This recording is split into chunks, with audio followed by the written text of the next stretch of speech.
বঙ্গোপসাগরে দানা বাঁধছে আরও এক ঘূর্ণাবর্ত। কী প্রভাব পড়বে উত্তরবঙ্গে এবং দক্ষিণবঙ্গে? হ্যাঁ বন্ধুরা, সমস্ত কিছু আলোচনা করব আজকের এই গুরুত্বপূর্ণ আবহাওয়ার আপডেটে। তো সুপ্রিয় সুধী দর্শক, আজকে হচ্ছে 9ই অক্টোবর, বৃহস্পতিবার। তো আপনি কোন জেলা থেকে ভিডিওটি দেখছেন অবশ্যই আপনার জেলাটির নাম আমাদের ভিডিওর কমেন্ট বক্সে লিখে জানাবেন। বঙ্গোপসাগরে আরও একটি ঘূর্ণাবর্ত তৈরি হচ্ছে, যেটা তৈরি হবে উত্তর বঙ্গোপসাগরে। তবে আগামীকাল শুক্রবার তার দানা বাঁধার সম্ভাবনা রয়েছে প্রবল। ফের মেঘলা আকাশের সম্ভাবনা।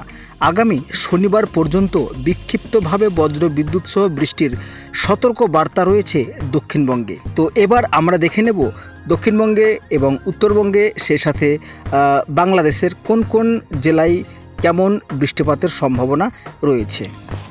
এই মুহূর্তে স্যাটেলাইট মুড থেকে দেখা যাচ্ছে যে বঙ্গোপসাগরে মেঘ ইতিমধ্যে সৃষ্টি হয়েছে এবং এই মেঘের জেরে দক্ষিণবঙ্গের উপকূল এবং বাংলাদেশের উপকূলের জেলাতে আগামী কিছু সময়ের মধ্যে বজ্র বিদ্যুৎ সহ বৃষ্টিপাতের সম্ভাবনা তৈরি হবে।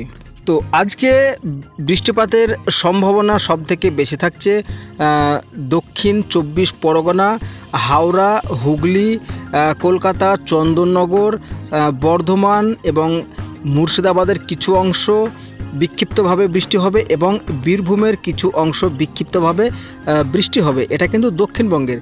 তবে পাশাপাশি যদি আমরা উত্তরবঙ্গে দেখে নিই, উত্তরবঙ্গে আকাশ মেঘাচ্ছন্ন থাকবে এবং বিকেল ও সন্ধ্যার মধ্যে কিন্তু বৃষ্টিপাতের একটা সম্ভাবনা তৈরি হবে। তবে এই বৃষ্টিপাত হবে অতি সামান্য, তবে এই সম্ভাবনাটা কিন্তু উত্তরবঙ্গে কেটেও যেতে পারে। তো পাশাপাশি আমরা দেখে নেব বাংলাদেশের ক্ষেত্রে যেটা দেখা যাচ্ছে যে খুলনা, বরিশাল, কলাপাড়া, খেপুপাড়া, চিটাগং, মহেশখালী এই সমস্ত অঞ্চলগুলোতে কিন্তু বৃষ্টিপাতের সম্ভাবনা তৈরি হবে আগামী কিছু সময়ের মধ্যে। এবং এই যে উত্তরবঙ্গ, দক্ষিণবঙ্গ এবং বাংলাদেশের যে বৃষ্টিপাত হবে বললাম উপকূলের জেলাগুলোতে, তো এই বৃষ্টির সাথে কিন্তু বজ্রপাতেরও একটা সম্ভাবনা রয়েছে, যেটা কিন্তু ইতিমধ্যে দেখা যাচ্ছে।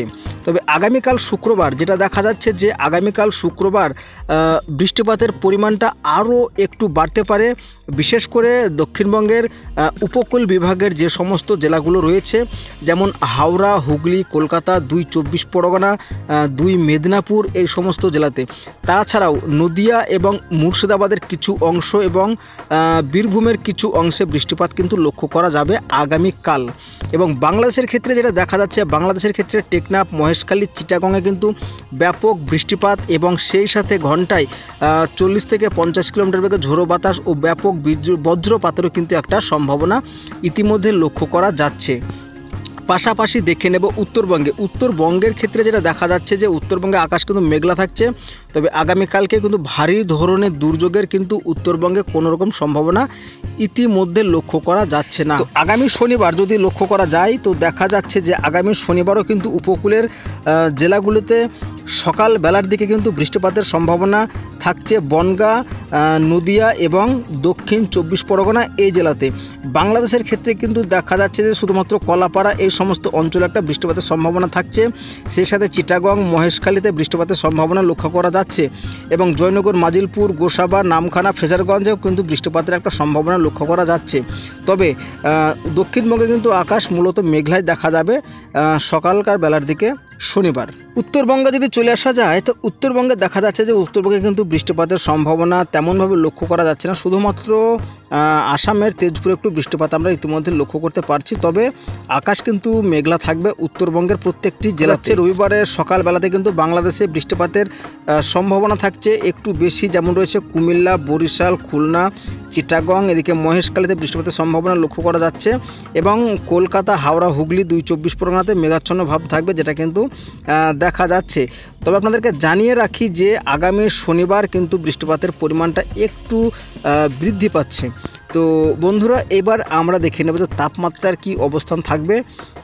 তো এই মুহূর্তে লক্ষ্য করতে পারছি যে তাপমাত্রা কিন্তু ধীরে ধীরে নামতে থাকবে। তো এই কটা দিন আপাতত একটু আমাদের গরম বা আর্দ্রতাজনিত অস্বস্তির কারণ হচ্ছে যে বঙ্গোপসাগরে একটা ঘূর্ণাবর্ত তৈরি হয়েছিল। এই ঘূর্ণাবর্তের বাতাসের সাথে কিন্তু ব্যাপক পরিমাণে জলীয় বাষ্প আমাদের দক্ষিণবঙ্গে প্রবেশ করছিল। তো যার ফলে কিন্তু আমাদের এই যে ঘাড়মাক্ত কিন্তু পরিবেশ বা গরমের অস্বস্তির পরিবেশ তৈরি হয়েছে। তো এই যে আগামী ঘূর্ণাবর্তটি আসতে চলেছে, যার জেরে দক্ষিণবঙ্গে শনিবার নাগাদ বৃষ্টিপাতের সম্ভাবনা থাকছে। তো এই ঘূর্ণাবর্ত কেটে যাওয়ার পরে কিন্তু দক্ষিণবঙ্গে আস্তে আস্তে শীতের আগমন ঘটবে।